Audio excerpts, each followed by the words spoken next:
Hello, everyone. Welcome back to the Psychedelic Art Exchange channel. We're very excited today because we get to talk about three of perhaps the most exciting posters we've ever auctioned alongside each other. Would you say? Is that Yeah, I is mean, that at maybe a least good statement? this is a very top-heavy auction. We have not had three bangers leading off our auction like this in a long time. And So, of course, we're talking about our May CGC auction, which is currently open for bidding until next Thursday, May 16th. As always, lots will start closing at 9 o'clock p.m. Eastern Time, but enough about that. Let's get started. Let's look at these posters. well, you would maybe think from these YouTubes that this is a Grateful Dead poster blog, but it really isn't. We cover all of rock and roll and collectible posters, but as it would be, the posters of the Grateful Dead are some of the most desirable, collected. Some are the most difficult to find. The whole legacy of the Grateful Dead taps into so many people, their longevity, all of that. They're an American institution, and people want them. Yes, I mean, Hendrix posters are probably the scarcest and most valuable. I mean, beyond the Beatles and the early Stones and all that, but like in posters, especially graded posters, because the criteria used to select what posters are graded by CGC are down to two books essentially: The Art of Rock and Eric King's Guide. And there's a predominance of Grateful Dead posters in those two publications. But beyond that, this poster is one of the scarcest, rarest, most interesting, and incredibly difficult to find in high condition. Yes. Really, as long as I've been around, I haven't seen a copy that's better than that. That's the honest truth. Yes. I mean, there's a little bit of a story there because originally, from what I understand, the Dead was supposed to play the acid test graduation that night. Yeah, it was, and Um, it's a great poster, fluorescent with Captain Marvel, Shazam. It's so great poster, and it sells for a lot of bucks. yeah, Same night. it was supposed to be at Winterland, but then Bill Graham got wind of a plot to dose everything with LSD, so he canceled it, and they moved that to like a random warehouse where it ended up being like a super low key event. And I don't know if there was any music. There might have been music, but there was no Grateful Dead, and they moved to California Hall for this show with Quicksilver. Yeah, the acid test graduation was kind of a low key thing. That's where they handed out the diplomas. It was sort of the end of that chapter, and but the Dead played here. 66 posters, first of all, are the most important, valuable, because it's before anything. It's Mm. 66. It's that community in Haight Ashbury, and the Dead were members of that community. It was very spontaneous, but there was something about them from the very beginning that kind of wasn't like everybody else, and it lasted till now. But the Dance of Death, I mean, this is really, it's on pulpy paper. It is full bleed black, which means it shows every flaw. So this had to be just kept out of harm's way until it got graded. Mm. This is anybody that can produce another one of these in this condition, please call us, because we don't believe that many exist, if any. So um, and the simple illustration using the skeletons, which had just recently been attributed to the Grateful Dead by Wes Wilson, at least in poster art. And this is a month after the FD-26, which gets $100,000. So it's every bit as scarce, important in the Grateful Dead history, very important, but it doesn't have that. I mean, that poster's in a league of its own because of everything. But Sure. early Rare Dead, this is right in the heart of it. This was right as sort of the party was coming to an end. Right. The state of California criminalized LSD October 6th, I think, and this Oh, was okay. this was was, that it hadn't trickled down to major, hassles by this time, but it would. Yeah, I mean, you mentioned that the human being, which was like 4 months later, was kind of the end, although it is seen as the beginning. It's like the high point of all those communities, and they came together, and it was brilliant. Right. But Yeah. as a result, the media caught on what was happening in San Francisco, and all of the kids around the country that were into this music and coming of age, and they just descended upon San Francisco, and that pure little hate community, from what I understand, began to be overrun with runaways and problems and real stuff. And by the summer of love, it was really all over. The bands got out of the city. It was pop culture then, and it started Hmm. showing up in Time magazine. Hmm. Well, that is quite the poster, and we've got more. If you're Yeah, feeling like this just because, again, there's no other copy that I know of yeah. in this state. This poster.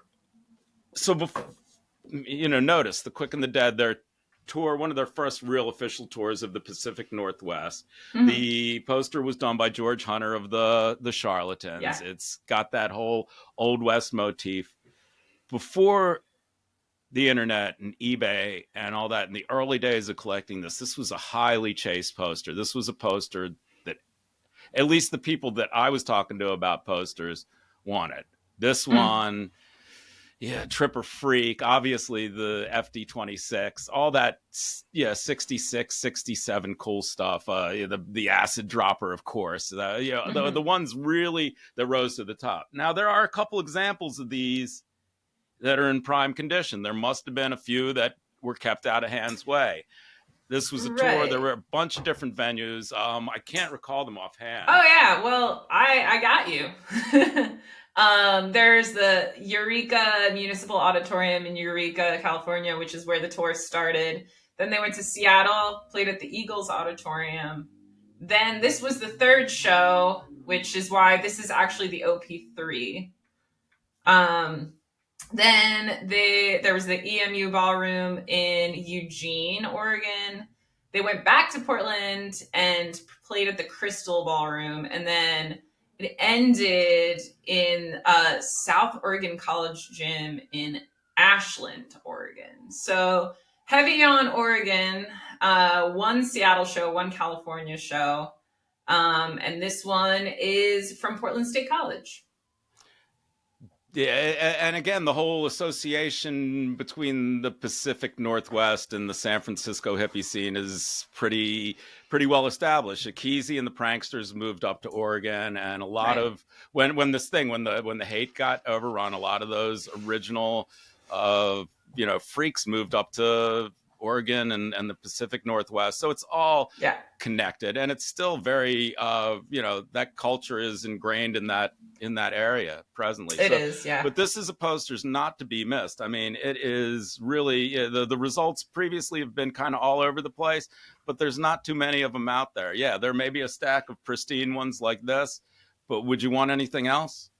No. Anyhow, and then another ridiculous piece is one of the, if not probably the top Grateful Dead poster in the Fillmore series, even more so than BG9, which is the first time they ever played Well, the Fillmore. which is funny because this image is actually more often associated with Santana since it was used for their album cover. Right. Well, when Santana saw this poster, it became the album cover. This is Hmm. this is one of Lee Conklin's most amazing works. This thing sells on the artwork. This is one of the most highly illustrated. Oh man, there's a lot going on. Like in Lee's work, there's a lot in the details. Yeah, the closer you look, the more crazy it gets. It's very cool. And perhaps it was initially overlooked by collectors because it's black and white. Sometimes black and white two-color pieces are held back a little bit. Everybody wants the big shiny Rick Griffin pieces that are amazing, but Lee